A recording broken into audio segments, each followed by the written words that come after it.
Di pesisir selatan Jawa Barat, tepatnya di kawasan Pelabuhan Ratu, berdiri sebuah tempat ibadah yang tak hanya menyimpan nilai budaya, namun juga dikenal dengan berbagai cerita mistis.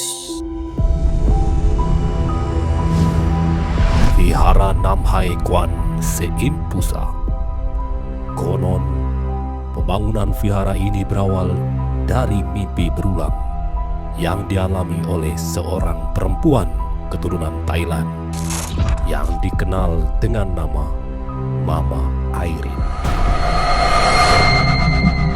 Di dalam mimpinya, ia melihat sosok perempuan berjubah putih meminta agar sebuah tempat ibadah didirikan di lokasi tersebut. Lokasi yang diyakini pernah berdiri sebuah tempat sembahyang kuno yang sudah lama hilang.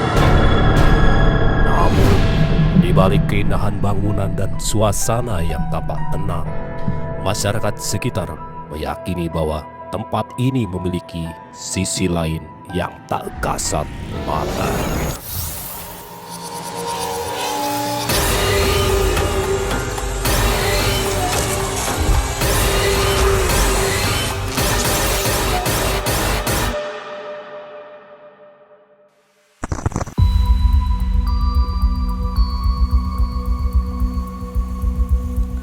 Selamat malam pecinta Sobat Misteri, bersama saya Madam Louis. Kali ini saya sedang berada di salah satu vihara. Vihara ini terletak di Pantai Loji, dibangun di luas tanah sekitar 4,3 hektar. Dan uniknya vihara ini memiliki arsitektur mirip-mirip seperti di Thailand, karena memang yang mendirikan vihara ini adalah seorang ibu, beliau sudah wafat, yaitu Mama Airin. Vihara ini dibangun di tanggal 8 bulan 8, sudah berdiri sekitar 26 tahun. Dan vihara ini memiliki tangga hampir 500 sampai ke pemujaan. Tetapi uniknya, setiap pengunjung yang datang selalu menghitung tangganya berbeda-beda. Uniknya, vihara ini memiliki struktur bangunan yaitu seperti Thailand, tetapi di dalamnya kita akan menemukan 8 pemujaan. Pemujaan itu ada dari agama Buddhis dan juga ada dari keyakinan beberapa keyakinan Nusantara. Dan nanti kita akan melihat ya seperti apa histori daripada vihara ini dari mulai dibangun, dan juga kita akan juga menelisik sejauh apa kekuatan energi gaib di vihara ini. Vihara ini dibangun dengan 2 kekuatan inti, yaitu kekuatan daripada Ibu Dewi Kuan Yin dan juga kekuatan daripada Ibu Ratu Pantai Selatan. Kedua kekuatan ini menghasilkan satu energi, adanya salah satu portal ke dimensi lain. Nanti kita akan lihat sejauh apa mistik yang ada di vihara ini.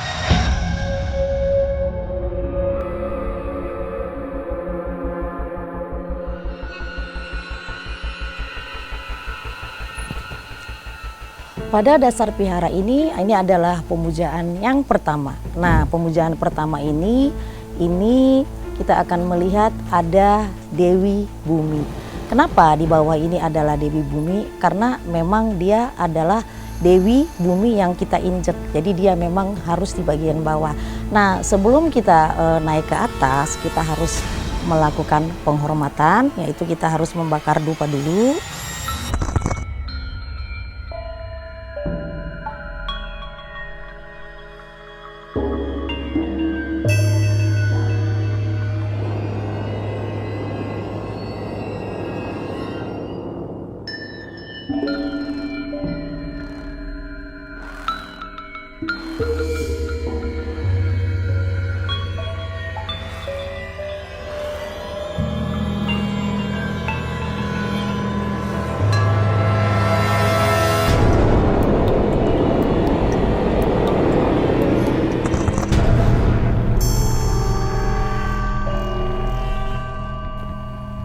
Teman-teman pecinta Sobat Misteri, kali ini kita akan melakukan penelusuran di atas. Tapi teman-teman, sebelumnya saya ingin memberitahukan, teman-teman masih melihat di sebelah kiri kanan saya ada 2 naga. naga ini berkepala 7. Naga langit ini dipercaya oleh keyakinan tertentu sebagai naga laut untuk keamanan dan protection. Nanti setelah ini kita akan melakukan penelusuran ke atas.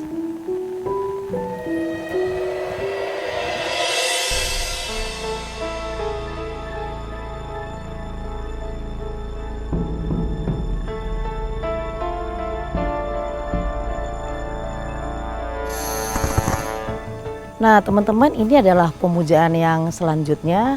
Rupang ini adalah simbol Maitreya, dia adalah Buddha ketawa. Simbol ini adalah simbol daripada keberkahan dan kegembiraan. Selanjutnya kita akan menuju ke pemujaan selanjutnya ke atas sana. Perjalanan malam ini masih berlanjut di sebuah tempat yang menjadi pusat kegiatan persembahyangan bagi para umat. Di siang hari, tempat ini dipenuhi doa dan harapan. Namun, saat malam tiba, suasana di tempat ini terasa lebih sunyi dan menyisakan banyak tanda tanya. Angin yang berhembus perlahan, suara ombak dari kejauhan seakan menjadi pertanda bahwa malam ini akan menjadi malam yang panjang. Teman-teman, kita sudah sampai di pemujaan Mak Kuan Yin. Tapi sebelum kita sembayang ke Vihara Mak Kuan, kita melakukan sembayang Tien dulu, yaitu pemujaan kepada Tuhan Yang Maha Esa. Nah, tempat ini menghadap langsung ke langit. Jadi saya berdoa dulu kepada Tuhan, sembayang Tien.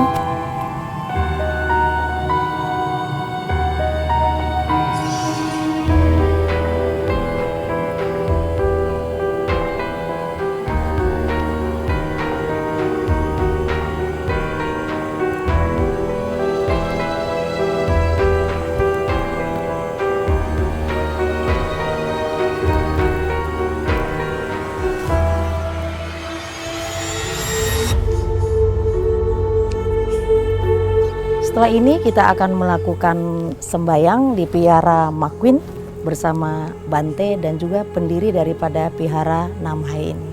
Dan setiap yang mau berkunjung untuk berdoa atau sembayang wajib membunyikan lonceng ini 3 kali.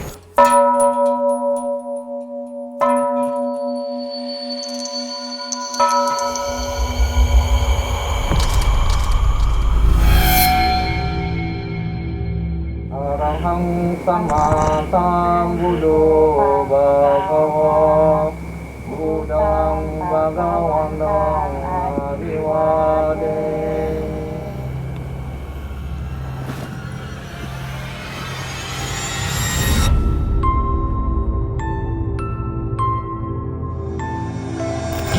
Sekarang kita sudah berada di pemujaan selanjutnya adalah di Vihara Nam Hai. Teman-teman Sobat Misteri bisa ngelihat di belakang saya ada patung daripada Mak Kuan dan juga patung daripada dewa lainnya. Di sini sudah ada Bante dan juga ada anak daripada Mama Airin. Kebenaran Vihara Nam Hai ini dibangun oleh Mama Airin yang sudah almarhum, berasal dari Thailand. Ya. Selamat malam Mama Rika. Malam Bunda. Mama Rika, kita mau tanya nih, Iya Bunda. kan Mama Airin tuh dari Thailand. Iya Bunda. Awal kenapa vihara ini dibangun di sini, gimana sih ceritanya? Awalnya lewat dalam mimpi pengen punya tempat ibadah kecil, terus bisa orang-orang ikut berdoa di sini, berdoa ke sini gitu. Keinginannya dia itu pengen hadapnya ke selatan tuh dalam keinginannya Mama gitu ya. Jadi dapat petunjuknya itu almarhum Mama Airin itu dari mimpi. Jadi masih di Thailand ya, untuk mendirikan vihara yang arahnya ke Laut Selatan. Nah, vihara ini dinamakan Nam Hai, walaupun sebenarnya vihara ini ada di Pantai Loji. Nah, saya mau tanya nih, Bante, kenapa vihara ini dinamakan Vihara Nam Hai bukan Vihara Loji? Mungkin ini laut arah selatan. Ya. Ya, Nam itu selatan artinya, Hai itu laut. Iya. Nah, jadi maka dikasih nama Nam Hai Kuan Im. Kuan Im itu adalah dewi yang penuh welas asih gitu. Jadi maka jadi dinamakan Nam Hai Kuan Im ya. Terus Bante kan banyak kan pengunjung ya, kalau kita lihat dari mulai bawah sampai ke atas itu sebenarnya ada 8 pemujaan, tetapi pemujaan yang paling besar itu adalah ini ya, di sembayangan Mak Kuan Im. Kalau misalnya pengunjung yang datang ke sini sebenarnya permintaannya apa aja itu Bante? Ya kebanyakan ya sama Mama Airin waktu hidup, sepengetahuan Bante, orang sakit, orang yang minta lancarkan usaha, Buat rezeki ya. minta kesuksesan, minta jodoh gitu. Bante kan banyak datang pengunjung sini kata Bante tadi itu untuk mendapatkan rezeki ya. Terus orang-orang yang berkunjung itu biasanya ada nggak sih Bante di sini hari-hari sakral gitu, misalnya kayak ada tempat lain kan suka ada blessing gitu. Nah di sini yang paling banyak pengunjungnya itu pada hari-hari apa aja Bante? Biasanya itu malam Jumat Kliwon. Malam Jumat Kliwon itu banyak dari berbagai pelosok. Mungkin kadang ada yang dari luar negeri juga datang. Nah, dari Jakarta, dari Pulau Jawa dan Surabaya dan pokoknya hampir semua warga yang ada di Indonesia ini. Terus kalau misalnya orang datang malam Jumat itu berarti nanti yang blessingnya Mama Rika ya? Iya. Nah kalau blessing itu diapain sih gitu? Blessing itu biasanya kan ada orang untuk menghilangkan energi yang negatif, seperti orang yang kadang sepengetahuan Bante selama waktu mendiang masih hidup ya, kayak ada orang kena hal-hal yang jelek gitu, jadi dibersihin. Nah manfaat blessing itu adalah seperti didoakan dan diberkahi. Nah sekarang mamanya udah meninggal, gantilah anaknya. Nah biasanya kan karena ini vihara Kuan Im ya. Nah kalau yang datang ke sini pengunjung itu ada nggak sih misalnya Muslim atau agama Kristen, atau yang datang itu hanya dari agama Buddhis aja Bante?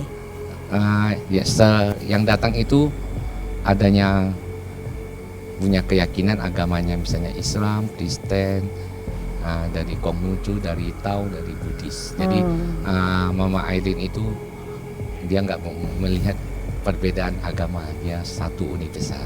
Jadi karena di sini memang banyak juga keyakinan dan budaya Nusantara ya. Jadi semuanya universal, dari agama mana saja boleh Ya, masuk. boleh. Ya. Jadi nggak mesti agama Buddhis saja yang datang ya Bante. Ya tidak, karena Mama Airin tujuannya itu mendirikan wihara ini untuk membantu umat yang perlu bantuan. Teman-teman pemirsa Sobat Misteri, kita sudah mendengarkan tadi keterangan dari Bante dan juga daripada anak dari pendiri vihara ini, Mama Rika. Jadi yang datang ke sini itu sebenarnya tidak mesti hanya yang beragama Buddhis, jadi bisa datang dari semua kalangan agama. Setelah ini kita akan melakukan pemujaan berikutnya. Ke pemujaan setelah ini apa Bante? Ada Ki Semar, ada Kanjeng Ratu, ada Dewa Brahma, ada Rupang Buddha juga, dan satu lagi Prabu ya. Makanya bisa dikatakan Mama Airin universal. Iya, nah setelah ini kita akan melihat seperti apa sih suasana di tempat sembahyang Eyang Prabu dan juga Ibu Ratu Pantai Selatan ke atas sana.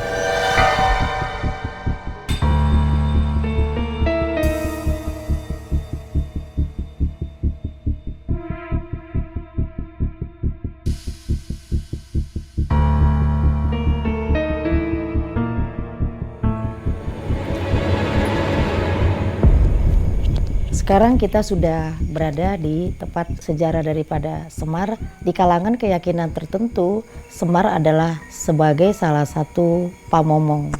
Pamomong penetralisir semua energi di alam semesta. Nah, seperti apa kita akan melihat kekuatan goib atau energi mistik yang ada di tempat ini. Sebenarnya kalau kita peka, kita bisa ngelihat ke dalam, bisa di zoom ke dalam.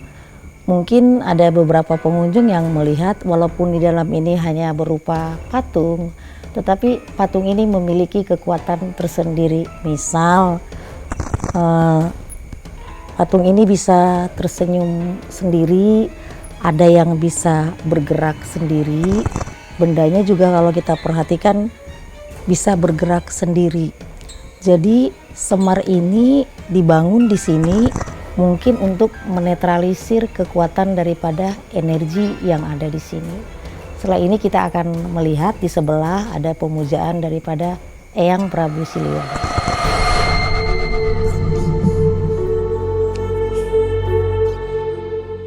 Tadi kita sudah dari pemujaan Eyang Semar, kita akan menuju pendopo Eyang Prabu Siliwangi. Energinya semakin ke atas ini semakin wingit. Sebenarnya di beberapa tempat di sini ada portal-portal atau dimensi ke dimensi yang terhubung secara tak kasat mata. Mungkin para pengunjung yang datang ke sini hanya berpikir bahwasanya mereka datang berdoa, tetapi tanpa mereka sadari sebenarnya mereka sedang berdoa melalui dimensi ke dimensi tertentu. Makanya banyak para pengunjung di sini ketika melakukan ritual banyak yang berhasil karena ada beberapa energi yang bertemu di sini menjadikan tempat ini portal menuju suatu dimensi tertentu. Sekarang saya akan menuju pendopo Eyang Prabu Siliwangi.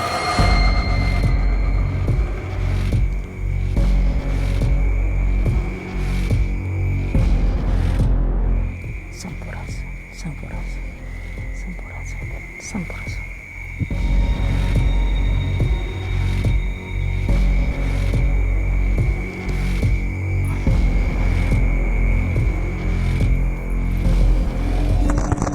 Sekarang kita sedang berada di tempat pemujaan Eyang Prabu Siliwangi ya.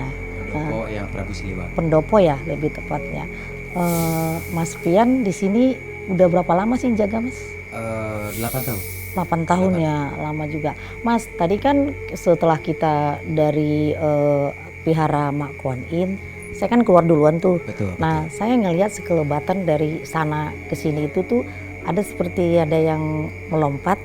Itu wujudnya seperti macan putih. Macan putih. Iya, loreng-loreng. Nah, Mas saya mau tanya, apakah memang banyak juga pengunjung yang datang ke sini melihat fenomena? Karena saya ngerasa dari mulai bawah sana ke sini itu energinya lebih wingit, lebih sakral dibanding dari bawah. Mungkin ke atas lebih sakral lagi ya. Kemungkinan besar. Iya. Nah, itu tadi yang saya lihat itu yang bentuk seperti macan putih itu kira-kira sosok siapa ya, Mas? Kalau dari kita lihat dari riwayat cerita yang umum ya, kalau seandainya Pak sosoknya macan putih itu lebih ke Raden Kian Santang, Iya. itu anak daripada Prabu Siliwangi. Iya, iya. Nah, terus selain itu misalnya ada goib atau mistik yang para pengunjung dari sini selain daripada macan putih apa aja kira-kira? Banyak Mas? bervariasi. Banyak ya? Banyak bervariasi. Jadi yang hadir beda-beda ngelihat Ada ya. dari macan yang seperti di belakang Seperti ini, di belakang ya. ada juga yang mungkin nampaknya kayak kakek dan nenek. Iya. Jadi masing-masing pengunjung yang ke sini itu adalah melihatnya dalam wujud yang berbeda.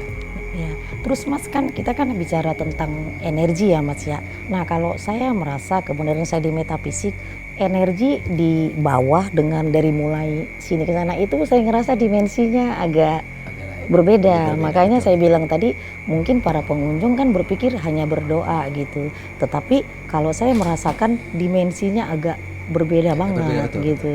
Jadi ada penghubung antara dimensi manusia dan dimensi gaib. Mungkin makanya kalau orang berdoa itu cepat terkabul. Boleh dikatakan ada portal dimensi. Iya. Bener nggak Mas? Betul. Mungkin seperti yang bisa kita lihat juga ya. Karena mungkin penggunaan dupa di area vihara ini kan lebih daripada Iya, umumnya. iya, benar. Maka dari itu sementara kan ya, hal-hal goib itu lebih senang dengan wewangian.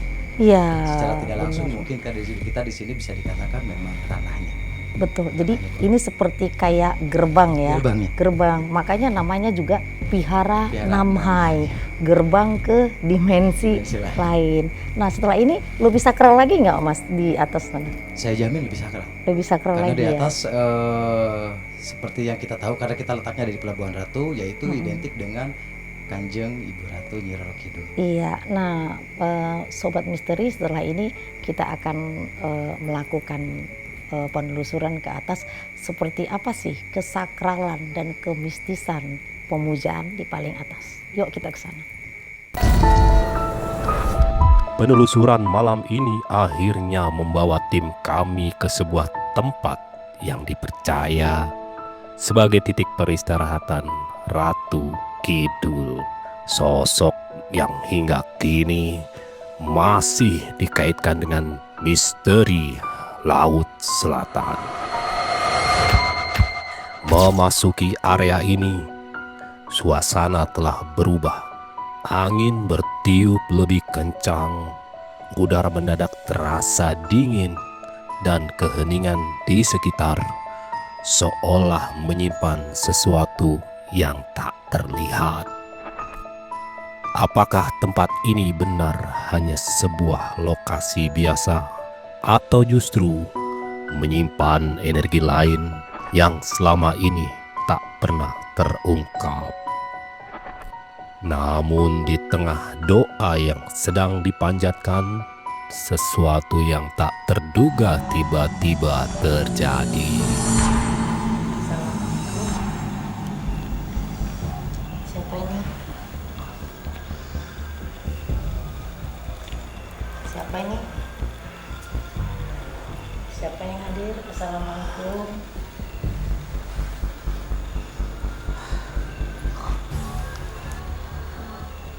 Oh, mau nari. Mau nari.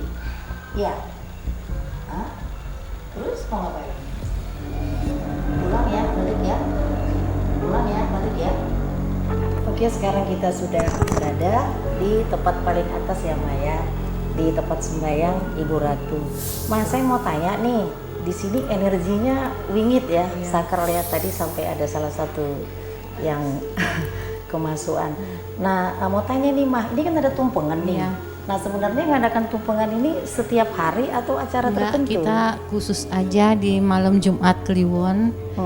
Biasanya orang tuh pesen larungan untuk di larungan ke pantai. Ke pantai ya. Iya.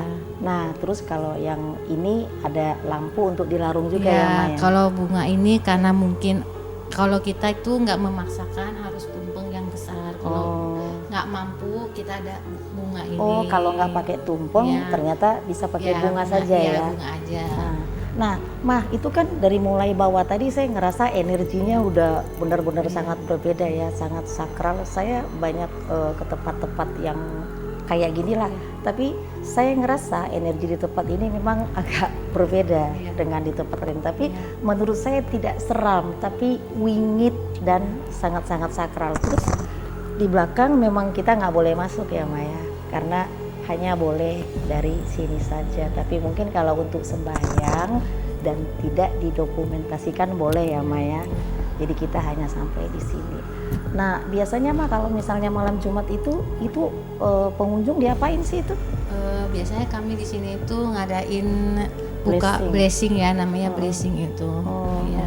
Terus itu untuk apa orang di blessing? Orang di blessing itu pertamanya Kayak keinginannya, ada hajatan. ada apa yang dia niatnya, dia mohon dalam hati. Iya. Terus kayak tadi kan sampai ada salah satu yang krunya kita itu yang sampai kemasukan gitu. Itu ada nggak ya kayak gitu yang datang ke sini? Kebanyakan ada. Nggak kuat ya, karena dia nggak berarti ya. kuat, mungkin karena dia juga punya pendamping kali. Kalau ke tempat kayak gini kan ibarat kan ketemu sama keluarga atau saudara gitu. Iya, itu di luar muntah-muntah. Iya. Iya, sebenarnya kan memang kalau kita datang ke tempat tertentu itu kita nggak boleh menentang, Iya. kita nggak boleh melawan energi itu. Jadi kita kayak harus pasrah Iya, aja betul, gitu. betul. Jadi karena kita ada niatan memang datang untuk berdoa, untuk memohon.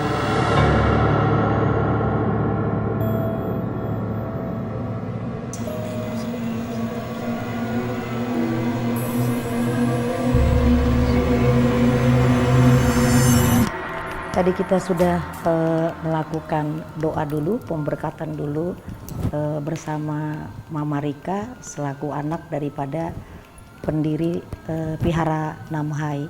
Tadi sudah didoakan, setelah itu akan kita larung. Nah, nanti pada saat kita melarung, banyak orang mengatakan kadang kalau melarung itu memberikan makanan kepada makhluk halus. Sebenarnya tidak seperti itu.